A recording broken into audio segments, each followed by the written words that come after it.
12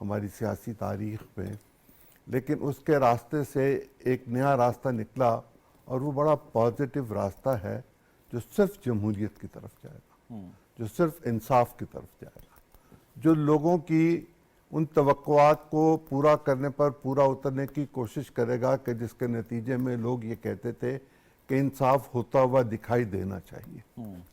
اگر آپ اپنے ساتھ دو اور ماہرین کو بٹھا لیں تو 3 سوالوں کا مجموعہ جب کسی شخص کے سامنے آئے گا تو اس کے لیے جواب دینا آسان نہیں ہوگا، اور جواب دینا بہت آسان بھی ہو سکے گا اس لیے کہ ویل تھاٹ وہ کوشچن آئے گا اور اسی معیار پر اس کا جواب آئے گا۔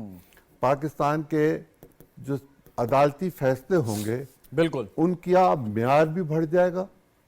1 منٹ روکنا چاہوں گا اگر آپ اجازت دیں مجھے۔ عرفان قادر یہ میں جوائن کیا ہے، سینئر وکیل Supreme Court of Pakistan, former adviser to the prime minister. بہت بہت شکریہ عرفان قادر صاحب وقت دینے کے لیے۔ کل کے فیصلے کے اوپر تھوڑا سا آپ کا رد عمل چاہوں گا، کیسا لگا آپ کو؟ اور ججز نے مطلب پارلیمان کی بالادستی کو تسلیم بھی کیا، ایک اچھی روایت قائم ہوئی ہے، ذرا آپ کا میں اس پہ رد عمل جاننا چاہوں گا عرفان قادر صاحب۔ دیکھیں، اس پہ پارلیمان کی بالادستی پہ تو کوئی ایشو ہے ہی نہیں۔ یہاں پہ پارلیمان نے سپریم کورٹ کی بالادستی کو تسلیم کیا، اور سپریم کورٹ کی بالادستی کو تسلیم کرتے ہوئے ایک فرد واحد جو اپنی مرضی کے ججز کے ساتھ مل کے سپریم کورٹ پہ حاوی آ رہا تھا اور سپریم کورٹ کو مفلوج کر دیا تھا اور سپریم کورٹ کو یرغمال بنا لیا تھا، وہ امپاورمنٹ کی سپریم کورٹ کی اور اس فرد واحد کی اجارہ داری جو ہے وہ ختم کی۔ تو یہ پارلیمان اور چیف جسٹس آف پاکستان جو موجود ہے انہوں نے اس طرف اشارہ بھی دیا کہ پارلیمان تو ہمارے ساتھ کھڑی ہے اور ہم پارلیمان کے ساتھ کھڑے ہیں۔ وہ تو بیچ میں کوئی یہ چیف جسٹس جو تھے پچھلے، انہوں نے خود ہی یہ اپنے آپ کو علیحدہ کر لیا سپریم کورٹ سے بھی اور پارلیمان سے بھی، اور ایگزیکٹو میں بھی انہوں نے انٹرفیئرنس شروع کر دی۔ تو اپنی مرضی کے بینچز بنا کے جو دل کرتا تھا فیصلے کرتے چلے جا رہے تھے۔ تو ایک یوزرپیشن آف پاور جو وہ کر رہے تھے اس کو پارلیمان نے ختم کیا ہے۔ پارلیمان نے سپریم کورٹ کی بالادستی کو مانا ہے اور سپریم کورٹ نے پارلیمان کو کے قانون کو مانا ہے، تو دونوں نے ایک ریسیپروکل ایک ارینجمنٹ ہوئی ہے قانونی طور پہ، اور جو بالکل صحیح ہوئی ہے۔ اچھا، ایک یہ 10-5 کا فیصلہ جو آیا ہے اس میں اوپینین جو کچھ جج صاحبان جنہوں نے اختلافی نوٹ لکھا وہ یہ تھی کہ ایک سادہ قانون سازی کے ذریعے آپ آئین میں ترمیم نہیں کر سکتے، اور یہ قانون سازی جو ہے آئین میں ترمیم کرنے کے مترادف ہے۔ یہ ڈیبیٹ تو نہیں شروع ہو جائے گی کہ اگر کوئی بھی ایسا بعد میں قانون پاس کیا گیا اور اس سے یہ تاثر ملا؟ نہیں سر بالکل ایسی ڈیبیٹ نہیں ہوگی، اور یہ جو کمپٹنس ہے ان کی اس پہ تو کوئی ایشو ہی نہیں ہے، اور اس پہ 10-5 سے فیصلہ ہو چکا ہے۔ ہاں جی، تو اس لیے یہ فیصلہ بالکل صحیح ہے۔ ٹھیک۔ اچھا، دوسری بات سر، یہ جو ماضی میں اپیل کرنے کی جو اس میں ایک پروویژن دی گئی تھی اور اس کو اسٹرائک ڈاؤن کیا ہے، اور یہ میں جاننا چاہوں گا جو سیاستدان اس کی زد میں آئے تھے، سر فہرست نام میاں نواز شریف اور جہانگیر ترین صاحب کے ہیں، کیا الیکشن ایکٹ میں ترمیم کے بعد جس لائف ٹائم ڈسکوالیفیکیشن کو 5 سال میں تبدیل کیا گیا تھا تو وہ اس سے انجوائے کر سکتے ہیں یا ان کی تاحیات نااہلی برقرار ہے؟ شہزاد رضا صاحب، آپ نے 2 سوال کیے ہیں۔ ایک تو آپ نے اپیل کے بارے میں کیا ہے سر کہ یہ جو قانون تھا پریکٹس اینڈ پروسیجر، اس پہ انہوں نے اپیل کا حق دیا ہے، اور وہ ود بیک یعنی ماضی سے دیا ہے، اس کو سپریم کورٹ کے 8 ججز نے نہیں مانا۔ لیکن میں سمجھتا ہوں کہ اس کے خلاف ریویو آئے گا، اور جب ریویو آئے گا تو یہ فیصلہ مجھے بہت امید ہے کہ اوور ٹرن ہوگا، کیونکہ اس میں میں سمجھتا ہوں کہ وہ 7 ججز کا فیصلہ درست ہے، 8 ججز کا فیصلہ درست نہیں ہے۔ اب دوسرا سوال آپ کا جو تھا وہ میاں نواز شریف کی نسبت سے شاید آپ نے سوال کیا۔ جی سر، وہ ذرا ریپیٹ کرتے ہیں کیا؟ سر وہ یہ کہ جب الیکشن ایکٹ میں ترمیم کی اور آپ نے لائف ٹائم ڈسکوالیفیکیشن کو 5 سال میں تبدیل کیا۔ جی میں سمجھ گیا جی۔ انہوں نے سپریم کورٹ کے جو پچھلے چیف جسٹس ہیں انہوں نے ایک فیصلہ دیا تھا، اور یہ پناما کیس میں فیصلہ دیا تھا، تاحیات نااہلی کرنی تھی میاں نواز شریف کی، اور کانسٹیٹیوشن میں یہ لکھا ہی نہیں ہوا تاحیات نااہلی کا۔ تو in other word supreme court نے کانسٹیٹیوشن کو ری رائٹ کیا تھا، اور پارلیمان نے اس کی وضاحت کر دی کہ کانسٹیٹیوشن میں 1 ٹرم تک کی نااہلی پرووائڈڈ ہے،